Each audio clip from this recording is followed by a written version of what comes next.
ordre au marché, à seuil de déclenchement, à plage de déclenchement, stop loss, ordre bracket, lesquels sont indispensables en bourse.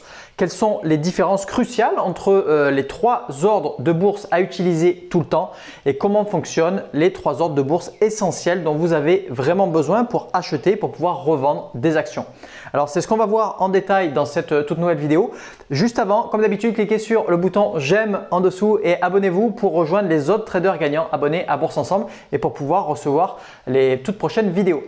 Alors, il existe une multitude de types d'ordres en bourse selon le broker que vous utilisez. Ils n'auront pas tous les mêmes disponibilités d'ordres, mais en tout cas, la plupart de ces ordres sont complexes et inutiles, malheureusement, sauf si vous opérez sur du très court terme, comme par exemple avec du scalping. Je vous renvoie sur ça d'ailleurs vers une autre vidéo que j'ai intitulée 5 horizons de placement en bourse, lequel est pour vous et vous avez le lien sous cette vidéo.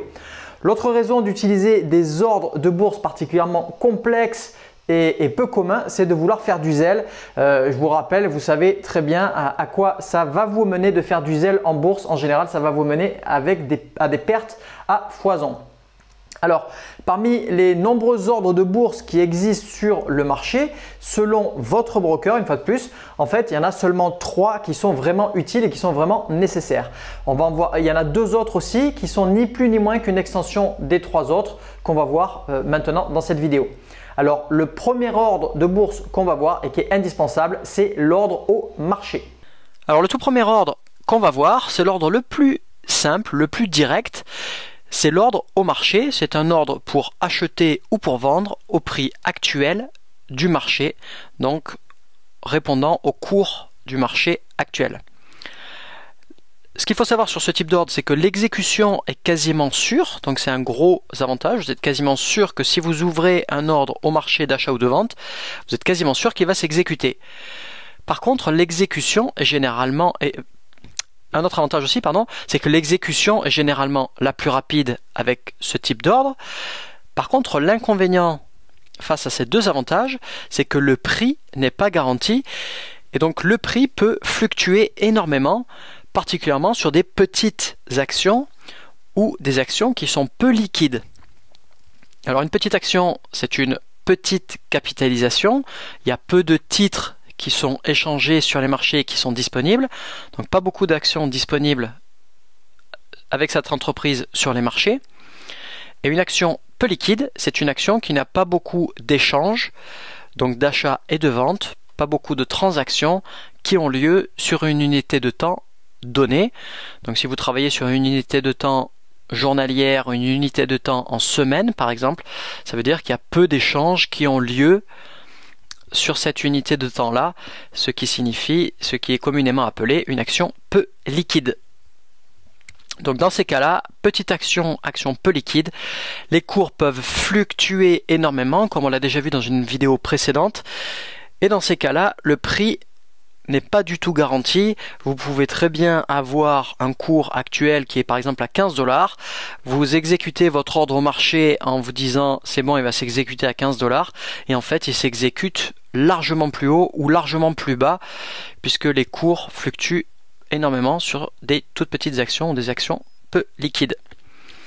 Le cours d'exécution peut donc être très différent du cours du marché que vous voyez face à vous. La durée de validité de l'ordre pour un ordre au marché est généralement journalier, donc D chez Interactive Brokers, puisque ça n'a pas grand intérêt normalement de passer un ordre au marché avec une durée de validité plus grande. En général, comme je l'ai dit, l'exécution est quasi sûre, donc à peine vous placez votre ordre, il est quasiment exécuté tout de suite. Il n'y a pas besoin de le garder ouvert pendant des journées et des journées pour attendre qu'il s'exécute finalement. L'ordre au marché est aussi appelé ordre MKT pour market en anglais et donc abrégé en MKT. Donc quand vous m'entendrez dire ordre MKT ou ordre au marché, c'est exactement la même chose. Maintenant, de manière plus visuelle, pour mieux comprendre l'ordre au marché, je vais prendre l'exemple d'un achat au marché. Donc vous avez le graphe sur votre droite, achat MKT ou au marché. Donc on a les cours qui sont représentés par la courbe noire qui est en hausse donc. Et on voit le cours actuel qui est à 23. Alors, j'ai pas précisé de devise pour être plus simple. Comme ça fonctionne aussi bien sur n'importe quelle devise, dollar, euro, etc. Donc, admettons que le cours du marché actuel soit à 23,00. Vous décidez de placer un achat au marché à ce moment-là, représenté à gauche par la flèche noire, ordre d'achat MKT. Et finalement, vous transmettez l'ordre et l'ordre s'exécute à 23,10, donc un tout petit peu plus cher que prévu. Il aurait pu s'exécuter un tout petit peu moins cher, ou sur une action peu liquide, il aurait pu s'exécuter à beaucoup plus ou beaucoup moins. Et donc l'exécution de l'achat est représentée ici sur le graphe par la flèche verte et le titre et le texte en vert. Je vais maintenant créer l'ordre au marché chez le broker. Donc là, je suis sur ma plateforme de trading chez Interactive Brokers. Vous voyez de nouveau que je suis dans l'environnement de test puisque j'ai le petit bandeau rouge en haut avec le message Simulated Trading qui signifie que je suis bien dans un environnement virtuel de test et pas avec du véritable argent.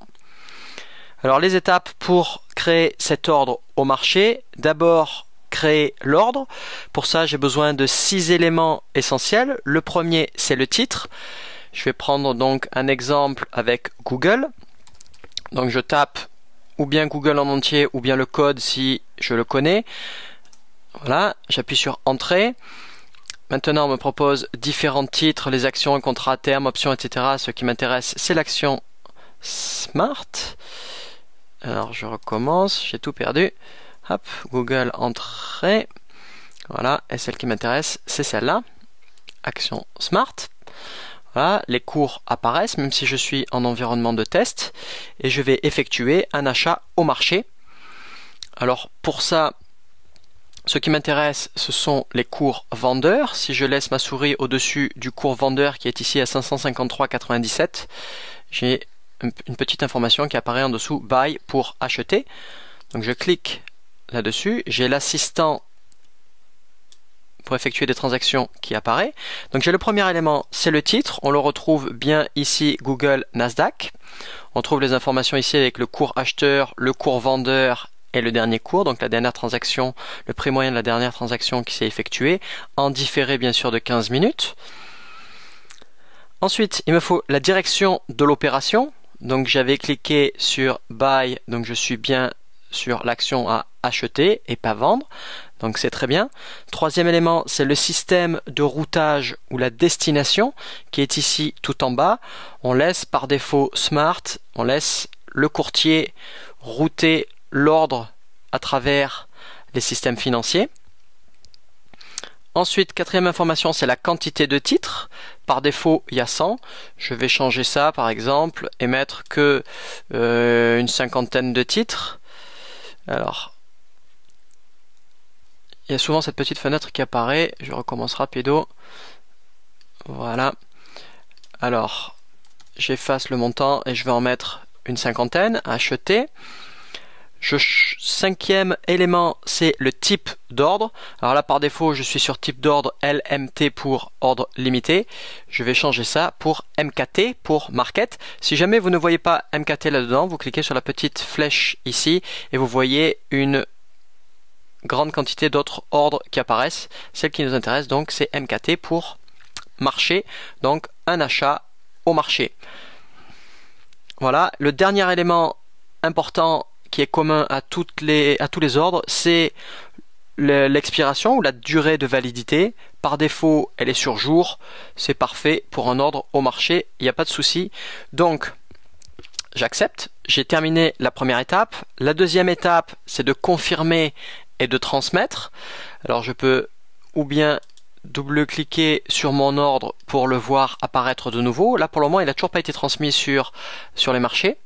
Donc tout est bon. Je peux cliquer ou bien sur transmettre ici pour faire la deuxième étape, ou bien je referme la fenêtre et je peux cliquer sur le bouton bleu ici, transmettre. Voilà, donc je vérifie que tout est bon. Je transmets. J'ai le message d'alerte habituel. Si vous en avez marre de recevoir ces deux messages, vous pouvez cliquez sur la petite boîte ici pour ne plus afficher ce message. Je vais le laisser encore pendant un petit moment pour que vous y soyez habitués. Voilà, ok. Donc j'ai transmis l'ordre et en fait vous voyez qu'il vient de s'exécuter tout de suite. J'ai liste des exécutions en haut qui est en train de clignoter. Je clique dessus. Voilà, et le dernier ordre que je viens de faire, c'est ici avec 50 actions Google au prix de 553,15 dans la devise $. Ça a été dirigé sur le système IEX et l'ordre s'est effectué à 15h49,38 avec une commission de $1. Je peux refermer ça. Voilà, et j'ai mon ordre d'achat qui est exécuté. Donc achat au marché, très simple, très direct. À l'inverse, on va prendre un exemple d'une vente au marché. Alors, tout simple, pour faire une vente, déjà il faut que vous ayez fait un achat. Donc j'ai représenté l'achat qui s'est exécuté en vert à un cours de 20. Au moment où le cours est à 30, vous décidez de placer un ordre de vente au marché. Donc quand le cours est à 30, représenté ici par la flèche noire et le titre en noir, donc les cours ont grimpé. Et finalement, votre vente au marché s'exécute à 29,90, donc un tout petit peu moins cher que prévu. Une fois de plus, elle aurait pu s'exécuter un petit peu plus que prévu, style à 30,10, quelque chose comme ça. Donc ça, c'est la vente au marché, toute simple. À partir du moment où vous placez votre ordre, vous ne savez pas exactement à quel cours ça va s'exécuter, mais en tout cas, l'ordre va s'exécuter quasiment instantanément. L'ordre au marché, l'ordre le plus simple. Deuxième type d'ordre, donc pardonnez-moi, pour terminer donc notre exemple, donc vous avez acheté à 20, vous avez revendu à 29,90 là où l'ordre s'est exécuté. Vous encaissez donc un gain de 9,90 qui constitue la différence entre 29,90 moins 20, soit un tout petit peu moins que ce que vous avez prévu initialement au moment où vous placiez l'ordre au marché, puisque vous espériez peut-être le vendre à 30 à ce moment-là et donc empocher un gain de 10. Je vais maintenant exécuter un ordre de vente au marché. Le plus simple pour ça, c'est de vendre un titre qu'on a déjà en portefeuille, évidemment. Donc j'ai toujours mon exemple de Google. Si je clique sur l'onglet portefeuille, je retrouve ma ligne Google avec mes 50 actions à un prix moyen qui s'était retrouvé à 553,17 $. Donc maintenant, je suis à une légère perte de 31-35 $, puisque le cours est en train de baisser légèrement. On voit ici le cours a perdu 1,76 $ sur l'action, ce qui représente un pourcentage de moins 0,32%. Donc pour vendre ma ligne Google et solder toute ma position, donc la totalité de mes 50 actions, ce qui m'intéresse cette fois, c'est le cours acheteur. Alors le cours acheteur est ici. Voilà, et si je laisse ma souris dessus, je vois celle. Donc je clique dessus. Je déplace rapidement la fenêtre de l'assistant. Et je vérifie de nouveau mes éléments. Donc le titre, c'est bien Google. Parfait. Deuxième élément, c'est la direction de l'opération. Je suis bien sur vendre. C'est parfait. Troisième élément, c'est le système de routage. Je le laisse sur Smart. Quatrième élément, c'est la quantité de titres. Par défaut, c'est sur 50. Je clique dedans et c'est 100, pardon, et donc on voit ici que j'ai 50 titres. Vous les retrouvez ici aussi dans cette fenêtre avec position 50. Donc je vais revendre la totalité de mes actions. Vous n'êtes pas évidemment obligé de tout solder, mais là pour un exemple simple, je vais solder les 50 actions que je possède sur Google. Donc c'est le quatrième élément avec la quantité de titres. Cinquième élément, c'est le type d'ordre. Je vais donc choisir l'ordre au marché pour effectuer une vente au marché. Le dernier élément, c'est la durée de validité, ou l'expiration qui est à D, donc à la journée, et c'est parfait pour un ordre au marché. Ça, c'est l'étape 1. Je peux passer directement à l'étape 2, confirmer et transmettre. Donc je clique sur transmettre. J'ai un récapitulatif. Tout me convient. Je transmets. J'ai le petit message d'alerte, c'est parfait. Voilà, et l'ordre vient de s'exécuter tout de suite. On a de nouveau la liste des exécutions en haut qui clignote en rouge. Je clique dessus et maintenant on voit la quatrième ligne qui est ici avec SLD pour sold en anglais, donc vendu. On a une quantité de 50 actions Google, le contrat est Google, un prix à 552,34 $ USD, on voit la devise ici, qui a été routé sur un autre système cette fois. Donc l'achat s'était effectué sur le système IEX et la vente s'est effectuée sur le système BYX. La vente s'est effectuée à 15,5347 et j'ai payé une commission de 1,61 $. Je peux refermer donc la liste de mes transactions et je viens donc d'effectuer une vente au marché sur le titre Google. Maintenant, deuxième type d'ordre, c'est l'ordre à court limité. C'est un type d'ordre pour acheter ou vendre à un prix que vous spécifiez ou à un meilleur prix. Si l'ordre est exécuté, c'est pas toujours le cas, mais s'il est exécuté, il ne le sera jamais à un prix moins favorable. Donc quand vous passez un ordre limite, vous savez que vous serez toujours mieux servi que la limite que vous spécifiez. Cet ordre-là se transforme en ordre au marché, donc ordre MKT qu'on vient de voir, pour acheter ou pour vendre quand le cours est spécifié, le cours que vous avez spécifié est atteint ou a été dépassé ou pénétré. Le cours d'exécution, lui, n'est donc pas garanti, comme c'est le cas pour un ordre au marché qu'on vient de voir, puisque c'est logique, l'ordre limite se transforme en ordre au marché, donc votre cours ne sera pas garanti comme c'est le cas pour un ordre au marché. Le cours d'exécution peut donc être très différent du cours que vous avez spécifié, mais vous savez qu'il ne pourra pas être pire que ce que vous avez spécifié. Donc on verra un peu plus loin dans les exemples ce qu'on peut entendre par pire dans un achat et dans une vente. L'exécution totale ou partielle n'est pas garantie non plus. Si les conditions ne sont jamais remplies, votre ordre ne sera jamais exécuté, ou si les conditions sont remplies, il peut s'avérer que seulement une partie soit exécutée. La durée de validité de l'ordre est généralement GTC, d'accord, donc pas la valeur par défaut qui est en journalier. Pourquoi? Puisque vous mettez des conditions sur votre ordre là et vous voulez donc que votre ordre reste valide jusqu'à ce que les conditions soient remplies ou alors que vous décidiez par la suite de l'annuler. Donc par défaut, je vous recommande de mettre une durée de validité pour un ordre limite à GTC.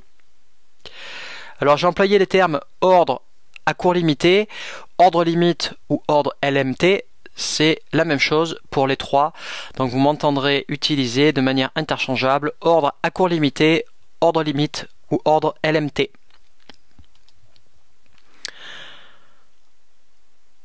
Donc c'est un ordre qui vous permet d'acheter ou vendre à un prix spécifié ou mieux. Dans le cas d'un achat, vous paierez au maximum donc le prix que vous avez spécifié ou moins cher. C'est-à-dire que si jamais les cours sont en train de baisser, vous avez envie d'acheter parce que les cours sont en train de baisser, vous savez que vous achèterez ou bien au prix que vous spécifiez ou même encore moins cher, mais vous ne paierez jamais plus cher que ce que vous avez spécifié. Le prix donc que vous devez spécifier doit toujours être inférieur au cours du marché, sinon ça n'aurait absolument aucun sens de spécifier un cours supérieur au cours du marché puisqu'il serait moins bon pour vous que ce qui est le cas actuellement. Ce type d'ordre à cours limité permet donc d'acheter quand les cours baissent. Et dans le cas d'une vente, vous recevrez au minimum le prix spécifié ou plus cher, donc mieux. Donc l'ordre limité, c'est toujours ce que vous spécifiez ou mieux. Si vous achetez, ce sera le prix que vous spécifiez ou moins cher, donc c'est mieux. Et dans le cas d'une vente, ça sera donc le prix spécifié ou alors plus cher, donc mieux pour votre poche.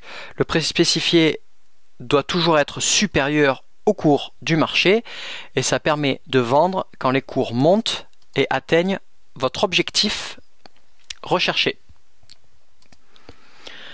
On va voir donc deux exemples. Le premier exemple, c'est un exemple d'un achat à court limité avec le graphe qui vient d'apparaître sous vos yeux. Alors admettons que les cours soient actuellement à 23, qui apparaissent entre parenthèses sur la gauche. Toujours, j'ai pas mis de devise. Et à ce moment-là, vous décidez de passer un ordre d'achat à cours limité à 20. Donc en dessous des 23 courants. Donc vous anticipez que les cours baissent, et si les cours baissent suffisamment, vous voulez être acheteur et vous positionner sur ce titre pour l'acheter moins cher. Le cours du marché monte légèrement, comme on le voit sur la courbe, et puis finit par redescendre et atteindre les 20 qui vous intéressaient. Votre ordre donc s'exécute à 20, qu'on voit ici représenté par la flèche verte et le texte en vert. Donc au lieu d'avoir acheté votre titre à 23, vous l'avez acheté moins cher à 20. L'ordre s'exécute à 20 ou un peu moins cher, il aurait pu s'exécuter en dessous de ça même, ce qui est donc mieux pour vous. Je vais maintenant effectuer un achat à cours limité ou un achat limite. Alors, toujours les mêmes opérations et les mêmes éléments. Je vais d'abord chercher le titre. On va choisir un autre titre cette fois, par exemple VMware. Voilà, donc VMware sur le NYSE, parfait. Les actions, impeccable. Alors, je souhaite effectuer un achat, donc c'est le cours vendeur qui m'intéresse. Je clique sur le cours vendeur qui est actuellement à 83,95 $. Je suis bien sur le titre VMware. Alors, pour effectuer un achat à cours limité, je vous rappelle que votre ordre doit être placé obligatoirement à un cours inférieur au cours actuel. Le dernier cours était à 83,93 $. Donc, je souhaiterais par exemple effectuer un achat si les cours baissent en dessous de 80 $. Je vais acheter 100 actions, c'est parfait. Le type d'ordre limite, c'est celui qui est par défaut, impeccable. La destination Smart, parfait. Pour ce type d'ordre, l'expiration, il est beaucoup plus judicieux de la mettre à Good Till Cancelled, donc GTC, qui veut dire que l'ordre ne s'annulera pas et restera valide tant qu'il n'est pas exécuté. Si je le laisse à Day, il va s'annuler à la fin de la journée et je serai obligé de le recréer chaque jour, ce qui n'a pas de sens. Donc, un ordre à cours limité, il vaut mieux changer l'expiration à GTC. Donc j'ai les 6 éléments essentiels. Cette fois, il y a un 7e élément pour le type d'ordre limite, c'est de préciser la limite à laquelle je veux acheter. Donc j'avais dit 80 $. Voilà. Je vais accepter. Donc je vois mon ordre ici d'acheter si jamais les cours descendent en dessous de 80 $ et d'acheter 100 actions de VMware. Si tout est bon, je clique sur transmettre, je vérifie que j'ai bien un ordre limite à un cours de 80 $, une expiration GTC, c'est parfait, je suis sur le bon titre, je peux donc confirmer et transmettre. Et voilà, donc maintenant j'ai mon ordre qui est ici. Si je clique sur l'onglet en cours, on va le retrouver. Cet ordre-là n'est pas exécuté. Pourquoi? Donc la 3e étape ne s'est toujours pas effectuée, tout simplement parce que les cours n'ont pas descendu en dessous de 80 $, puisque actuellement le dernier cours est à 83,93 $, juste au-dessus. Si les cours viennent à baisser en dessous de 80 $, mon ordre limite va commencer à se déclencher et je vais obtenir mes actions à un cours au mieux à 80 $, au pire pardon à 80 $, ou au mieux à moins que ça encore. Si je souhaite annuler l'ordre, je peux cliquer sur le bouton annuler ici et il ne sera plus transmis sur les marchés financiers. A l'inverse, voici maintenant un exemple d'une vente à cours limité. Donc d'abord, vous avez effectué un achat qui est représenté par le texte vert et la flèche verte en bas de la courbe haussière, donc l'achat à 20. Ensuite, les cours montent, atteignent les 25, et là, à ce moment-là, vous décidez de passer un ordre de vente limite à 30. Donc si les cours atteignent 30 ou plus, votre ordre va s'exécuter, se transformer en ordre au marché pour que vous vendiez au minimum à 30 ou plus. Ce qui se passe, c'est que le cours du marché descend un tout petit peu, puis monte et finit par atteindre les 30. L'ordre s'exécute à 30 comme vous le souhaitiez et vous encaissez donc un gain de 10 qui constitue la différence entre les 30 de la vente et les 20 de votre achat.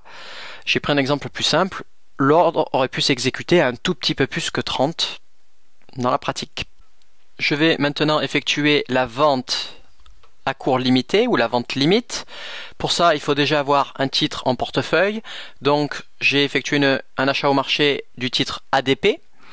J'ai 100 titres ADP actuellement dans mon portefeuille, qu'on retrouve ici, la toute dernière ligne. Et pour ça, donc, je vais effectuer ma vente limite. Alors, je clique sur le cours acheteur, qui est le plus bas. On voit le petit message sell, parfait. J'ai 100 actions. Donc, je suis bien sur le titre ADP, sur une vente. Quantité 100 par défaut, et c'est ce que j'ai, qu'on retrouve ici en vert ou qu'on retrouve ici sur la ligne verte. Je souhaite faire une vente limite, destination Smart, c'est parfait.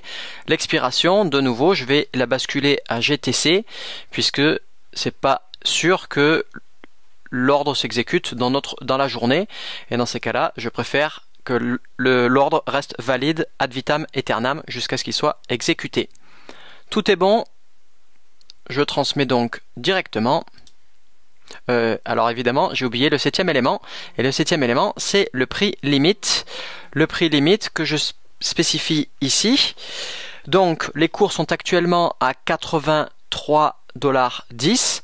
Je vais dire de vendre si j'atteins mon objectif à, par exemple, 90 $. Voilà. Donc 90 $. Si les cours continuent à grimper et atteignent les 90 $, mon ordre va commencer à s'exécuter pour vendre mes 100 titres ADP. Je transmets, je vérifie que tout est bon, ordre limite, donc vente limite, prix limite 90, le routage est bon, l'expiration est bonne, je suis bien sur le titre ADP, j'ai la commission estimée ici qui est estimée à 1,20 $, et donc je confirme et je transmets mon ordre. Voilà, donc si je vais dans mon onglet en cours, je vois mon ordre de vente ADP qui est en attente sur mes 100 titres et qui se déclenchera à partir du moment où les cours atteindront les 90 $. Ensuite, troisième type d'ordre, c'est l'ordre stop ou à seuil de déclenchement. C'est un ordre qui est aussi pour acheter ou vendre, mais cette fois-ci à un prix spécifié ou pire. Donc limite, c'est mieux. L'ordre stop, c'est spécifié ou pire. Si l'ordre est exécuté, il ne le sera jamais à un prix plus favorable que celui que vous avez spécifié au moment où vous avez créé votre ordre et transmis votre ordre. Cet ordre stop se transforme en ordre au marché par la suite, une fois que les conditions sont remplies, pour acheter ou pour vendre, quand le cours qui est spécifié est atteint ou pénétré ou dépassé. Pour ce type d'ordre, le cours d'exécution n'est pas garanti, puisque c'est un ordre au marché par la suite, et le cours d'exécution peut donc être très différent du cours spécifié, comme c'est propre à l'ordre au marché. La durée de validité d'un ordre stop est généralement utilisée à GTC. Une fois de plus, vous appliquez des conditions sur votre ordre, vous n'avez pas envie de le recréer chaque jour et qu'il se réannule en fin de journée à chaque fois. Donc pensez bien à préciser une validité à GTC pour un ordre stop à chaque fois que vous en créez un. De nouveau, j'ai utilisé des termes identiques pour un ordre stop, donc ou bien ordre à seuil de déclenchement, ou bien ordre stop, ou bien ordre STP, tous les trois sont la même chose. Dans le cas d'un achat, ce qui va se passer avec un achat stop, vous paierez donc au minimum le prix que vous spécifiez, ou alors vous allez payer plus cher. D'accord ? C'est typiquement le cas quand vous voulez acheter et vous anticipez une hausse des cours.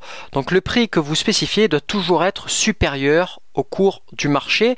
Si vous essayez de stipuler un cours qui est inférieur au cours du marché, de toute façon, la plateforme de votre broker, normalement si elle est bien faite, va rejeter votre ordre puisque ça n'a pas de sens.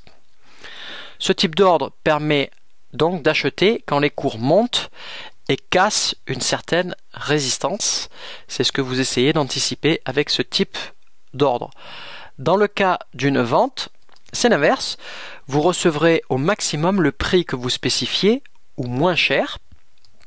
Le prix spécifié doit donc toujours être inférieur au cours du marché actuel. Et donc une vente stop vous permet de vendre quand les cours baissent et cassent un support. Ça vous permet de limiter votre perte. Donc un type d'ordre qui est très utile et très puissant. Voici maintenant donc des exemples plus visuels. L'exemple d'un achat à seuil de déclenchement. Alors on a de nouveau une courbe haussière, achat à seuil de déclenchement ou achat stop. D'abord vous effectuez vous avez les cours qui sont à 23 représentés par la flèche noire et c'est à ce moment-là que vous décidez de passer votre ordre d'achat stop en précisant un seuil à 25. Maintenant, le scénario qui se déroule par la suite, c'est que les cours de marché montent un petit peu, baissent légèrement, et puis finissent par atteindre les 25, et l'ordre stop s'exécute à 25 à ce moment-là, ou un tout petit peu plus, qui est représenté ici par la flèche verte et le texte en vert, achat exécuté à 25. Donc vous savez que si vous achetez, ça sera à 25 ou pire, plus cher, ça pourrait être un peu plus que 25. L'achat stop maintenant chez le broker. Alors je vais choisir un titre, on va prendre Bita par exemple, action, c'est parfait. Voilà, on voit les cours. Donc c'est un achat stop, donc un achat, c'est donc le cours vendeur qui m'intéresse. Je clique ici sur le cours. Voilà, donc je suis sur le titre Bita, c'est parfait. Sens de mon opération, c'est un achat. La destination Smart, c'est parfait. Je vais acheter, on va dire, allez, on va changer un peu, 150 actions. Le type d'ordre, cette fois, c'est un ordre stop, donc STP, que je trouve ici. Voilà, STP, donc à seuil de déclenchement en français. Ce type d'ordre, comme pour l'ordre limite, il est plutôt judicieux de le mettre en good till cancelled, puisqu'il se déclenchera que une fois que les cours atteignent un certain niveau. Donc c'est pour anticiper une hausse qu'on utilise un achat stop. Donc je suis bien sur achat stop et il faut que je précise à quel cours je veux que l'ordre se déclenche. Alors les cours actuellement sont à 81, le cours vendeur sont à 81,12. Donc je vais dire par exemple, si jamais les cours montent au-delà de 83 $, je souhaite que mon ordre s'exécute à l'achat de 150 actions sur le titre Bita. Je transmets, je vérifie que tout est bon. J'ai une commission estimée qui va être de 1 $ pour un total d'une position de 12 450 $ si jamais les 150 titres qui sont achetés à 83 $. Donc les 150 titres sont ici en bleu. Tout est bon. Je confirme et je transmets. Et maintenant, si je vais dans l'onglet en cours, je vois mon ordre qui est en attente d'exécution sur Bita. 150 titres, un type d'ordre stop, donc à seuil de déclenchement. 150 titres qui sont ici. Si je veux modifier mon ordre, je peux le faire en cliquant sur les différentes valeurs qui sont ici, ou alors en double-cliquant sur la ligne ici. Et j'ai de nouveau l'assistant qui apparaît pour pouvoir le modifier. Truc un petit peu regrettable, c'est qu'on ne voit pas que l'ordre à seuil de déclenchement est à 83 $ dans les informations qui sont ici. Maintenant, l'exemple inverse, l'exemple d'une vente à seuil de déclenchement. Alors pour effectuer une vente, il faut d'abord avoir effectué un achat. Donc vous avez dans ce scénario effectué un achat par exemple à 25, représenté par la flèche verte. Ensuite, les cours montent, atteignent les 30.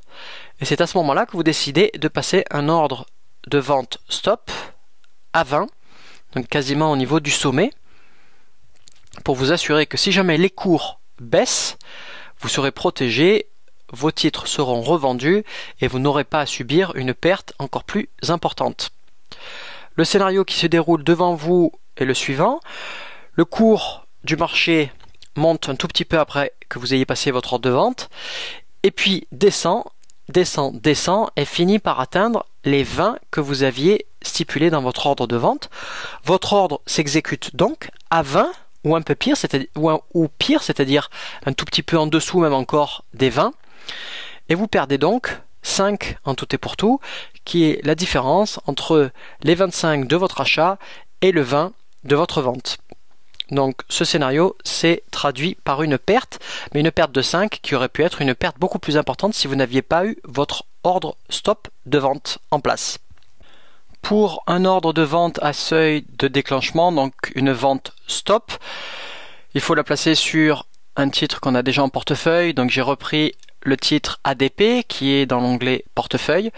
On a 100 actions ADP et donc je vais placer un ordre de vente stop dessus. Donc pour ça, je clique sur le cours acheteur. J'ai bien la petite indication sell pour vendre. Je clique dessus. J'ai l'assistant qui apparaît. Je vérifie mes 6 éléments habituels avec le titre qui est bien ADP, le sens ou la direction de l'ordre qui est bien une vente.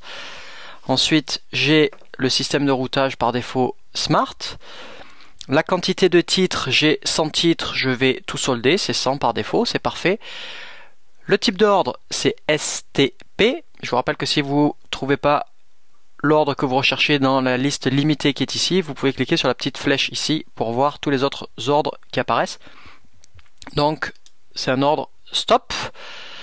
L'expiration est sur D ou journalier. Pas très judicieux pour un ordre stop, donc je le bascule sur GTC jusqu'à ce qu'il soit annulé donc. Et je précise mon stop de protection, c'est-à-dire si jamais les cours baissent. Donc actuellement les cours sont à 82,89 sur les cours vendeurs. Si je veux être protégé et sortir de ma position, donc revendre tous mes titres si les cours baissent, je vais dire par exemple de tout vendre à partir du moment où les cours descendent en dessous de 80 $.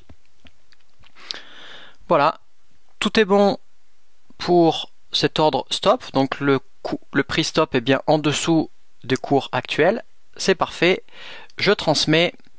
Je vérifie que tout est bon. Je vends 100 titres ADP sur un ordre stop à 80 $ alors que les cours sont à 82,98, donc c'est bien en dessous. La date de validité est sur GTC, c'est parfait. Je peux donc confirmer et transmettre mon ordre. Voilà, donc on retrouve le résumé ici sur le portefeuille et aussi dans l'onglet en cours sur ADP. J'ai donc mon ordre de vente qui est en attente. Si jamais les cours baissent en dessous de 80 $, mon ordre va être transmis au marché et commencer à être exécuté. Voilà, pour conclure cette vidéo et pour récapituler un petit peu tout ce qu'on vient de voir, les 3 principaux ordres utiles en bourse sont premièrement l'ordre au marché pour pouvoir ouvrir une position à l'achat généralement, soit pour faire de la vente à découvert bien évidemment. Deuxième, c'est l'ordre limite ou à court limité pour la vente offensive, c'est-à-dire pour aller chercher vos gains ou votre target profit. Et le troisième, c'est l'ordre stop ou alors l'ordre à seuil de déclenchement pour la vente défensive, c'est-à-dire pour pouvoir couper vos pertes si jamais les cours partent dans le mauvais sens. Les 2 autres ordres assez pratiques aussi sont l'ordre à plage de déclenchement et l'ordre bracket, et ce sera probablement pour une prochaine vidéo, une prochaine fois. Tout le reste, vous pouvez totalement oublier, vous pouvez vous concentrer sur ces 3 ordres simples uniquement. Voilà, maintenant c'est à vous. Quels sont les ordres de bourse que vous maîtrisez, que vous utilisez régulièrement? Absolument. Merci d'avoir regardé cette vidéo en entier. Cliquez sur le bouton j'aime et abonnez-vous pour ne pas rater les prochaines vidéos.